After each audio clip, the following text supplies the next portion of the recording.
Форумға қатысқан шетелдерде итальяндық компаниялар кәсібін дамыту жөніндегі агенттік президенті Италия компанияларын Қазақстанға келу үшін қаражат қарастырып жатқанын жеткізді. Осы орайда Қазақстанмен тікелей әуе байланысын орнату жайы да сөз болды.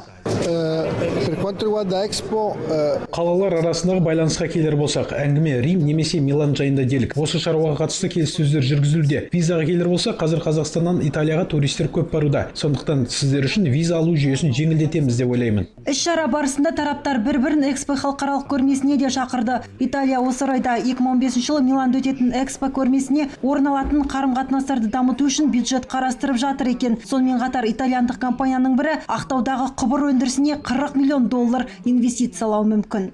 Сегодня даже присутствовала одна из компаний. Бүгін форумға итальяндық бір компания қатысты. Олар арнайы экономикалық зонада, яғни Ақтау қаласынан жаңа кәсіпорын ашуды жоспарлап отырғанын айтты. Зауыттың құрылыс жұмыстары келесі жылдың наурыз айында басталады деп күтілуде, ал басқа да нақты жоспарлар жөнінде тараптар тіс жарып айтпады. Олардың пайымын жалдымен келіссөздер жүргізіп, келісім шарттарға қол қойылуы тиіс. Десе де Қазақстан жаңа өнеркәсіптер ашуда керемет алаң екенін итальяндық кәсіпкерлер жасырмады. Гаухар Тұрсынбек, Мұратхан Қызбалаев, Қазақ Ньюс, Астана.